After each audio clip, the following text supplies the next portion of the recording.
Smackdown Live. Now, Smackdown Live, in my opinion, was just as good as Monday Night Raw. I would say that Monday Night Raw was just a tad bit better than SmackDown, but SmackDown wasn't lacking by much. We see SmackDown, it started. It kicked off with a contract signing. It was supposed to be Daniel Bryan versus Kofi Kingston official contract signing for their match at Fastlane for the WWE Championship. Kofi Mania is still running wild. The crowd was really, really hot, really excited about Kofi Kingston. We see that Stephanie McMahon, which I don't understand why is she on SmackDown, but her, along with Shane McMahon, Daniel Bryan, and Eric Rowan were in the ring. And Shane McMahon and Stephanie McMahon was trying to put over Kofi Kingston. They had this whole promo package about Kofi's career, talk about how he was a multi-time Intercontinental Champion, multi-time United States Champion, multi-time Tag Team Champion, but has never had a one-on-one WWE Championship match in his 11-year career with WWE, which was very shocking to me. I was like, maybe he had one, maybe I forgot about, but for him to be with the company for 11 years and not have one-on-one championship match, that's amazing. I mean, wow. I mean, even James Ellsworth had three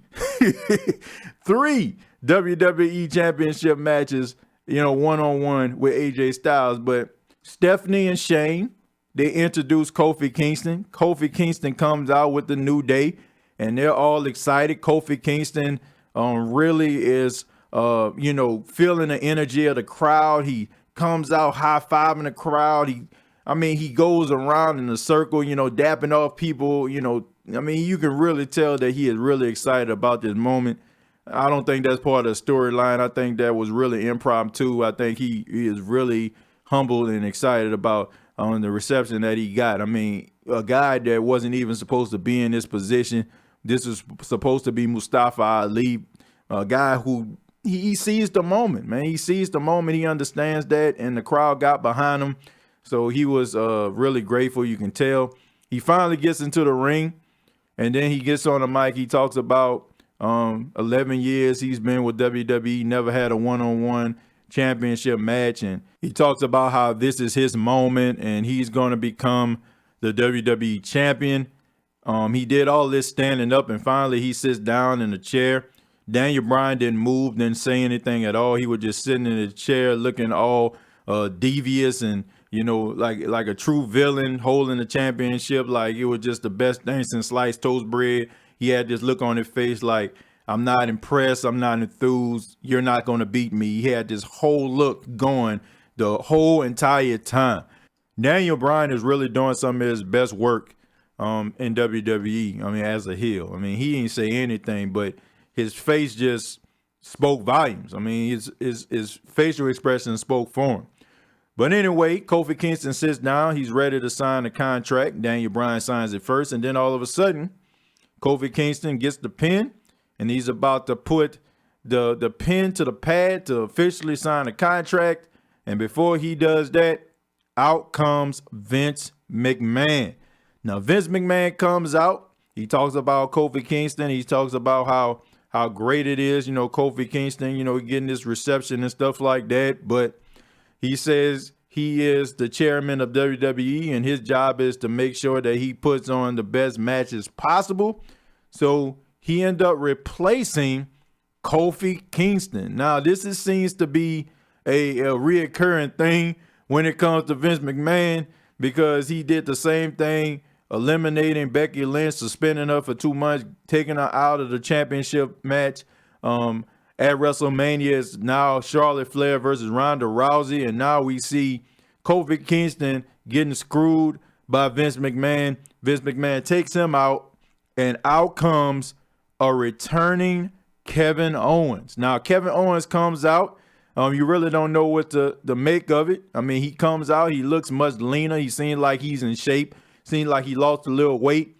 He comes out, and he sits down. He signs the contract, man, which was, you're like, wow, man, what's going on here? And, of course, it didn't make much sense, because you were like Kevin Owens doing all these promos, him bowling, hanging out with his family and stuff like that. I mean, that really kind of seemed like he was going to come back as a good guy. I mean, but the night is still young.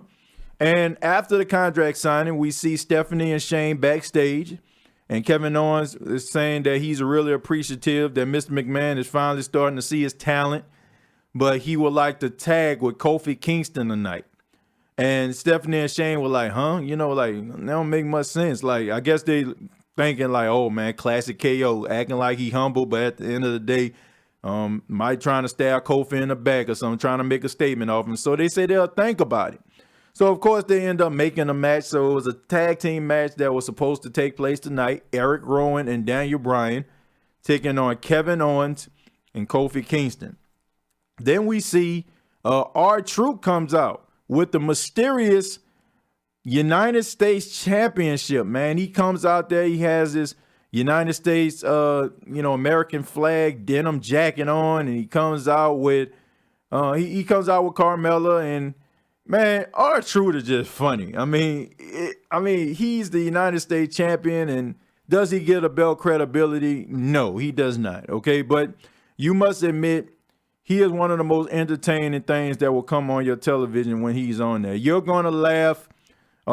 You can try to fight back the laughter, but you can't help it because he is just that talented and he is just that funny. And he comes out, he says that he's going to do an open challenge because he looked up to John Cena ever since he was a little R-Truth, which doesn't make much sense because R-Truth is older than John Cena.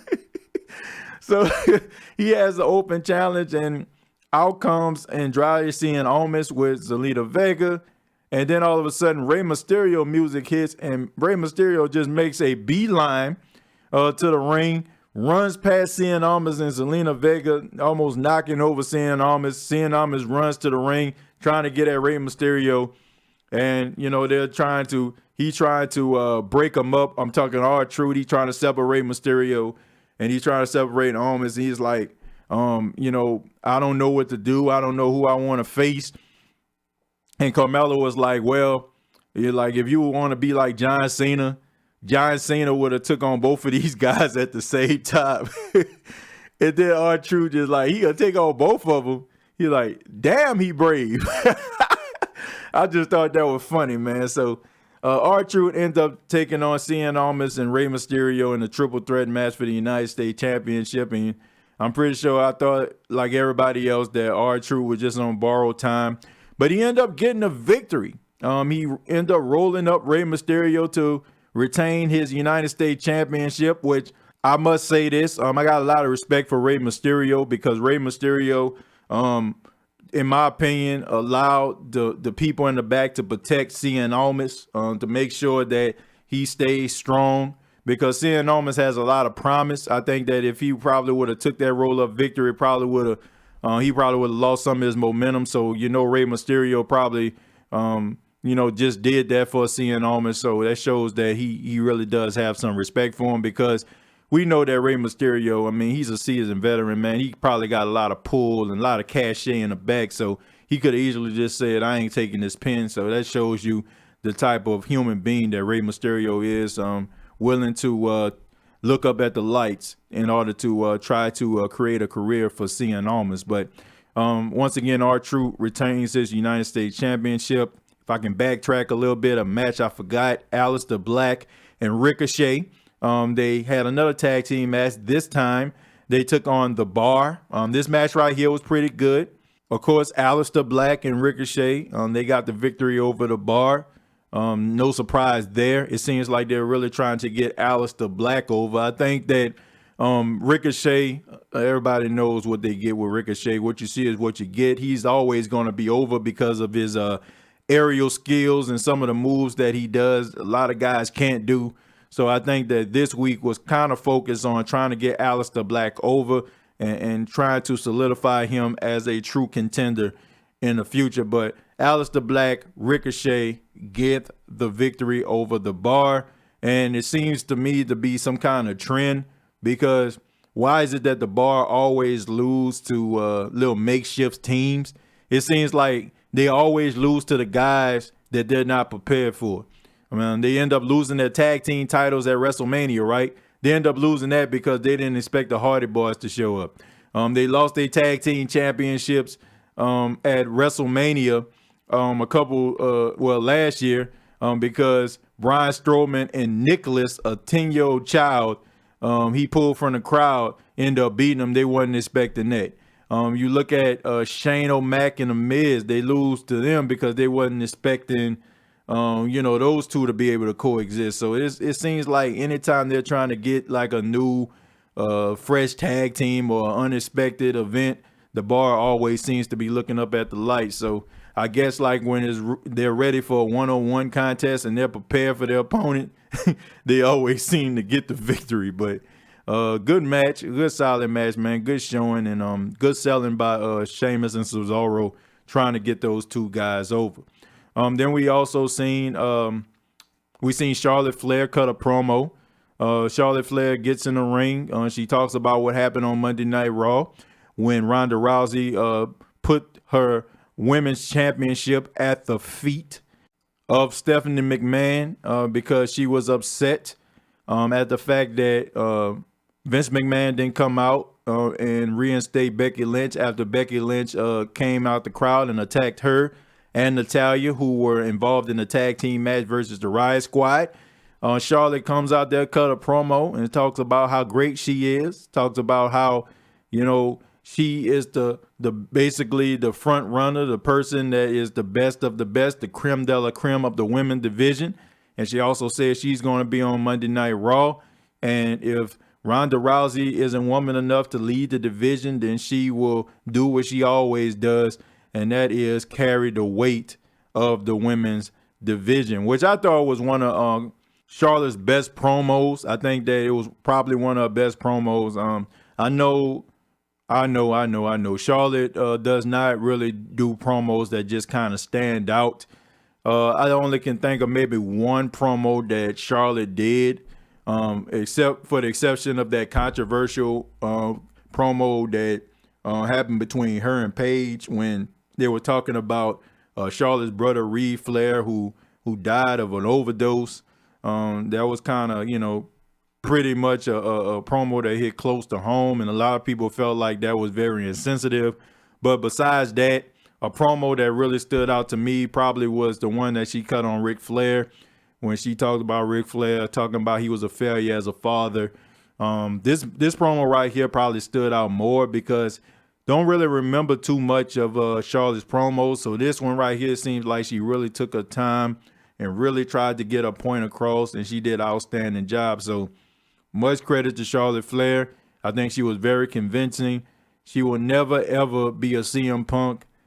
She will never be anybody like a Miz or anything like that. This is probably going to be the best you're going to get from Charlotte Flair. And I feel like if you're trying to compare her to a CM Punk type promo or even a Paige promo or AJ Lee, if we're talking about women, you're never going to get that. She's more of a solid wrestler, man, more than a talker. I mean, she can get a point across, but if you want to see her really do some things, you got to wait till she gets in the ring. And honestly, after that, nothing too much to report. We got the Honky Tonk Man going into the Hall of Fame. Thought that was a good thing. I mean, longest reigning Intercontinental Champion of all time. What took him so long? I'm interested to see who they're going to put in the Hall of Fame because they're not going to want to put anybody that would be close to upstaging D-Generation X. We all know that, man. We know that they're not going to put anybody else that will be able to hold the jock of the D-Generation X faction. I mean, can you find somebody? Probably, maybe like the British Bulldog or something like that, or maybe like this would probably never happen, unfortunately, but a Owen Hart. So nobody in that is going to be a part of the Hall of Fame is going to be able to even hold a candle to D-Generation X. So look for a lot of mid-card guys that, you probably forgot were wrestlers. And then you're like, oh, yeah, they had a little run. Oh, yeah, man, they did all right. I mean, a Honky Tonk Man, honestly, man, younger generation don't know that much about Honky Tonk Man, but I'm 32, so kind of understand who he is. But he is going to the Hall of Fame, and he is alongside, as of right now, D-Generation X. In a couple more weeks, we'll find out more inductees to this year's Hall of Fame. Then we had the main event of the evening.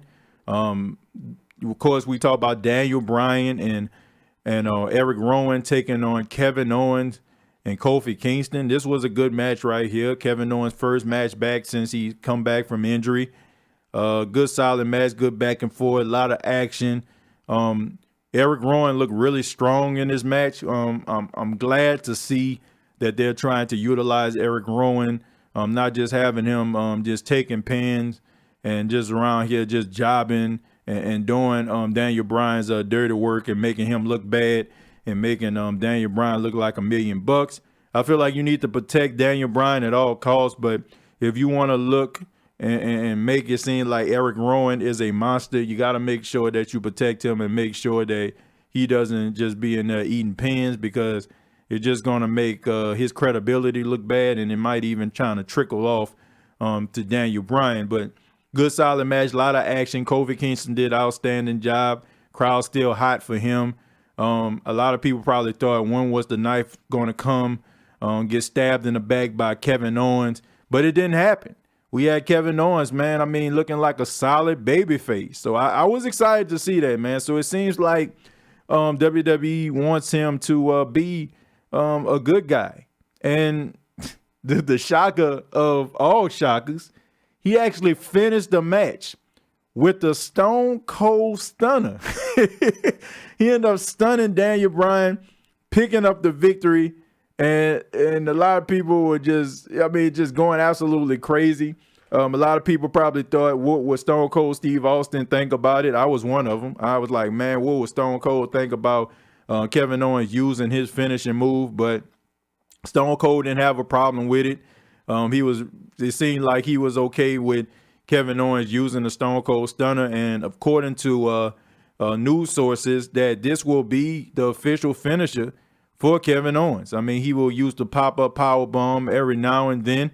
It will almost be maybe like a Sami Zayn's Blue Thunder Bomb, a very devastating looking move, but probably won't end the match. He is going to be using the Stone Cold Stunner for the foreseeable future. I think it's good, man, because I think we all love the Stunner, man. The Stunner is a good, devastating move. Of course, I mean, who has not stunned somebody in their life, right? Who hasn't come behind a guy and hit them with a Stone Cold Stunner once in their life, especially if you were growing up around the time of the Attitude Era. Of course, man, you know you done hit a friend or two or hit a family member with the Stone Cold Stunner at least once or twice. So that's always a move that to get the crowd to their feet. So it's good to know that they're allowing Kevin Owens to use the Stone Cold Stunner, and that will keep Stone Cold Steve Austin's legacy going. And you know they're going to protect that because, of course, you know, that's how Stone Cold Steve Austin, which a lot of people consider to be the greatest WWE superstar of all time, that's how he used to win his matches. And since we're talking about Stone Cold Steve Austin, I think I got it. I think I got what Becky Lynch is missing. I couldn't figure it out, but I guess because we always talking about the comparisons between her and Stone Cold Steve Austin, I think what's missing from Becky Lynch is the devastating finisher. Like, okay, hear me out. I know we were talking about SmackDown, but of course I done ran through that. But I would like to hear from you, and make sure you feel free to comment down below and let me know what you think about this. But in the Attitude Era, when we had Stone Cold Steve Austin to get in the ring, he'll cut a promo or he'll interrupt a guy, he'll get into the ring. But you always knew 9 times out of 10 that segment is probably going to end with a Stone Cold Stunner. Or if Stone Cold comes down to the ring and, you know, to help somebody, you know, towards the end of the show, you know you're going to see a Stone Cold Stunner. I think that's what Becky Lynch is missing. Okay? I think if Becky Lynch had like one of those quick little finishers, man, that will get people to their feet, I feel like that is what will get her over. I mean, she does the disarmor, but when you have people like Ronda Rousey and you have people like Natalya and stuff like that that's doing like submission finishing holds, especially Ronda Rousey, who is supposed to be like one of the biggest stars in the women's division, her finishing move is an arm breaker. So honestly, man, it just seems like you have two two individuals, two women who basically are doing the same thing. I feel like when Ronda Rousey, who is a former MMA fighter, former bantamweight champion in UFC, I mean, it just seems like, you understand it more. You understand that Ronda Rousey will use a submission, and it gives it a lot more credibility than Becky Lynch disarm her. And I feel like if they came up with a finisher, like a move that was like quick, fast, and Becky can do, that can just get the crowd to their feet, not a submission hold, not something that'll make a person tap out, but maybe like some kind of, some kind of devastating move, like, something you can come up with that can really get the crowd on their feet. I mean, Stone Cold Steve Austin, he had the Stone Cold Stunner. The Rock, he had the Rock Bottom. I mean, it can come from anywhere. You got Randy Orton with the RKO. You got all of these guys out here who got that move that can just finish a match like that can just completely wipe out their opponent just like that. And I feel like if Becky Lynch had that, I feel like that would be that one little thing that will really truly get her into the next stratosphere. I mean, she's on a rocket ship, man. She's headed to the moon. But I just feel like, man, that right there will get her where she needs to be. Right now, she's there, but that would really get her there, in my opinion. But I would like to hear from you. What do you think about that, the Becky Lynch quick finisher? Do you think that another devastating finisher or like a one-hitter-quitter type finisher will get her where she needs to be? We'd love to hear from you. But this has been TJ Knows Wrestling Podcast. Of course, follow yours truly on Twitter at TJ Jones 8, TJay Jones 8. Also, the show is available on Facebook.com. Go to Facebook.com, search TJ Knows Wrestling. Subscribe to the page. I keep you up to date on all news that is WWE. Till next time, I'll see you down the road.